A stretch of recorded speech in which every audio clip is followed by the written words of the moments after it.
we head into the Skip Prosser Classic again, what kind of influence do you see Skip having on you as a coach or even as a person, here as we get ready for the 7th game of the series?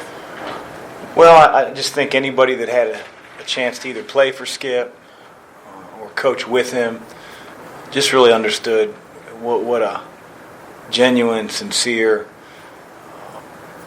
caring person that he was.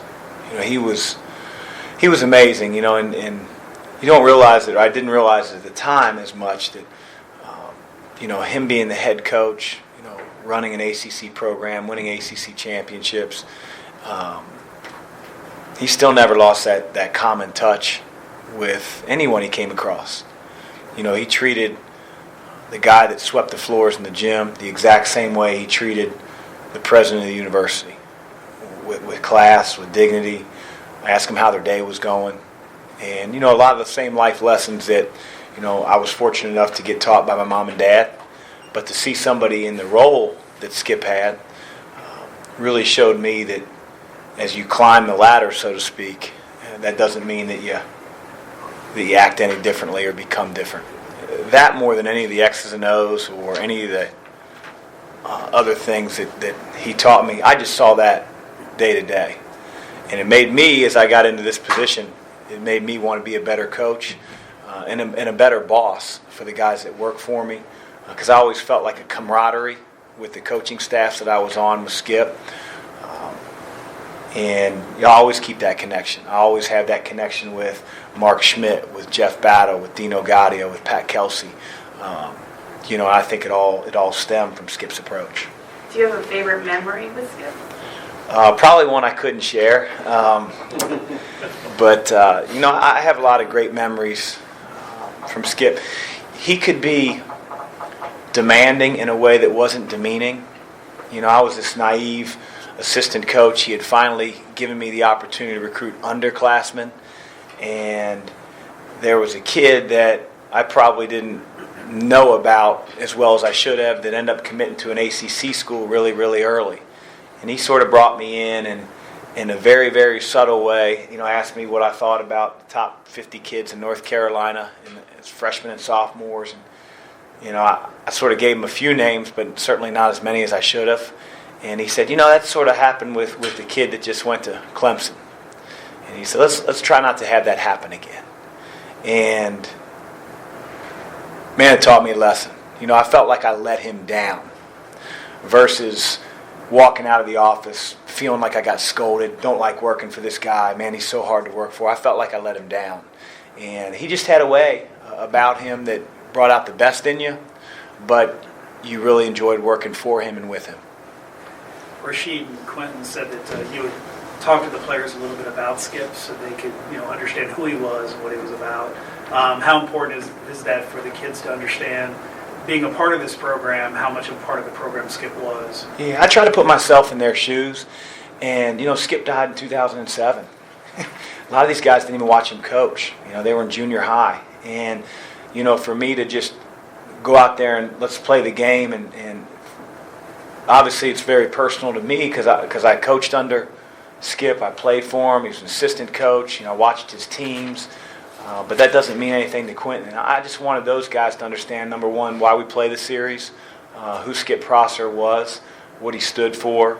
And I tried to do that as best I could. And, it still comes down to being able to concentrate on what Wake Forest brings to the table. But I think giving them a good perspective on who Skip was important. And that's why I did it yesterday. In past years, like when you would go to Wake, you would have a get-together with some of their coaches the night before the game. It seems like a lot of those guys are gone now from the program. Will you do anything special tomorrow night with the two teams? Not necessarily with the two teams, because we don't have the same familiarity between coaching staffs. Probably a good thing, because when Dino was on the other sideline, Jeff Battle was over there, it just felt a little bit awkward.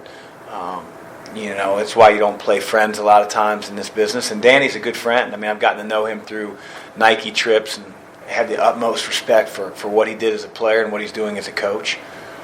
But there's still not that same familiarity. None of my coaching staff really, really knows the coaching staff members on Wake's staff. So from that standpoint, it's probably a little bit better. There won't be anything that we do special before the game other than shake hands. It's not very special. During exam week, is it always kind of that balancing act of preparing your team, but also being cognizant of what they're dealing with? Yeah, absolutely. And the good thing is Wake Forest is dealing with it too. You know, and having been in those offices, I know how challenging Wake Forest's exam schedule is, and it's a very difficult school to get into and to stay into. So their kids were doing the exact same thing. So there'll be no excuses tomorrow if we don't play well or Wake doesn't play well. Oh, it's exam week. It's exam week for both teams. So we tried to give our guys a couple days off when we could. At the same time, get their wind when they were practicing so that we can be our best tomorrow. John Collins averaging a double-double for them. What kind of challenges does he present? He's really improved. He might be one of the most improved players in college basketball. I mean, he's getting 20 points, 10 rebounds, does a little bit of everything. He doesn't necessarily just score it in the low post, which he's very capable of doing it, but he can step out to 15 feet, jab his defender off, and shoot the ball facing the basket. Really good athlete. They throw lobs to him. He gets his own on the glass as well. So he's a challenge. Much different player than he was a year ago. You could see it coming, but again, that big jump that kids make from their freshman to sophomore year, he's made it. And so we're going to have to be on our toes and guard him as a team tomorrow.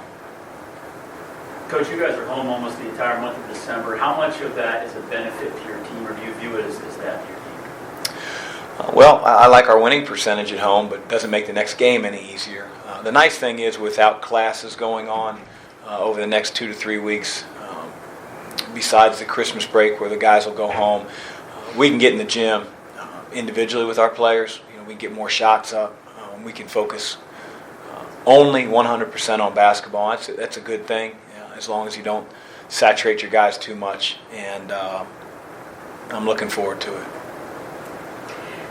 They make a lot of free throws a game. Is that a product of them just being a good shooting team, or they're able to get to the line, or both? A little bit of both. I mean, they have a much improved shooting team. They got the kid Arians, who was not on their team a year ago. Woods wasn't on their team a year ago. Those guys are high-level shot makers. Childress is a freshman. They can shoot the ball. So, all of a sudden, it's like they don't just have a couple guys out there. They have 5 or 6 guys coming in off the bench. So they put a lot of pressure on you because of their bigs. Those guys rebound the ball well. They try to get you stretched out and eventually, drive in the lane, get fouled. And, good shooters from the three-point line are generally good shooters from the free throw line as well. So, big challenge. Do you see the game slowing down for Quentin now that he's 10 games in? I mean, it seems to be like a freshman sometimes have trouble. Yeah, it's slowing down. But he's still going to be inconsistent. I mean, it's just the mark of a lot of freshmen around the country. And, the nice thing is, for Quentin's sake, he's able to play extended minutes because we need him to be out there at times to give our other guys a break. And I'm hoping that he can use that experience to continue to get better and better. He's very advanced on the defensive end. It's an offensive end that's been a little bit of a challenge, a little bit more of a roller coaster for him. But again, the more he gets opportunities, I think the more he'll get used to those situations, and we just got to hold him accountable to making better decisions out there. Is that kind of the opposite of a lot of freshmen, where they come in and they're not used to being challenged on the defensive end? I was really surprised. I mean, both Quentin and Tyreek have college-ready bodies, but that doesn't necessarily equate to their mind seeing things develop on the floor, especially defensively. Most kids in high school, their high school coach said, don't foul, so they didn't play any defense. And, Quentin, let's face it, he comes from a rural, town in Kentucky, and he wasn't playing great competition. And so he wasn't necessarily individually challenged on the defensive end. For him to be the defender that he is already, I can only imagine what he's going to be like after he gains even more experience. But the offensive part, he needs to be a little bit more assertive and a little bit more aggressive and a little bit more confident in himself, especially running the team. What's this shooting contest between Brad, Redford, and Bill Cunningham, and does it benefit the Mack Family Foundation?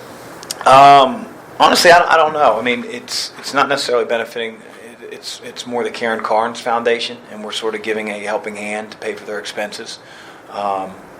You know, the Karen Carnes Foundation, if you don't know, is a foundation that was founded when she passed away several years ago of cancer, left a young family, and this foundation now, when a family loses a parent, tragic car accident, cancer, you name it, the foundation steps in and pays for the private school education all the way through high school.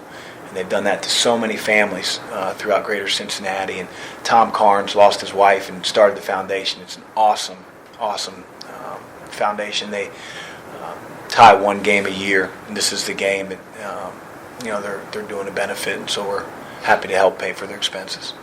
Who you got that shooting contest?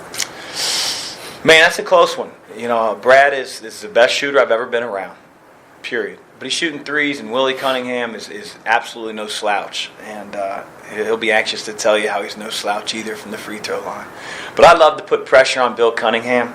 You know, sometimes he thinks he's a little bit better than he is, so I'm going to go with Redford. Coach, you've had 6 or 7 days between game. Obviously, you're staying busy in a week like this, but do you do any Christmas shopping around this time? Does the wife say, let's get it done this week? I do all my Christmas shopping online, and so it takes about an hour for me. I generally understand what Christy wants. She does all the kids' Christmas shopping. Although I got one gift I'm proud of for the girls to split. I don't want to get let the cat out of the bag yet. It's not Christmas. But my wife asked today if I was done with Christmas shopping for her. And I said, well, I might get a couple other things. And she said, well, I bought a few things for myself, so if you want to wrap them and put them under the tree. And so I think that's what a lot of husbands deal with out there. So that's what I'm dealing with. More pressure preparing for a game or for a Christmas gift for your wife? Definitely more for a game. Yeah, she's very appreciative of whatever I get her. So thank you.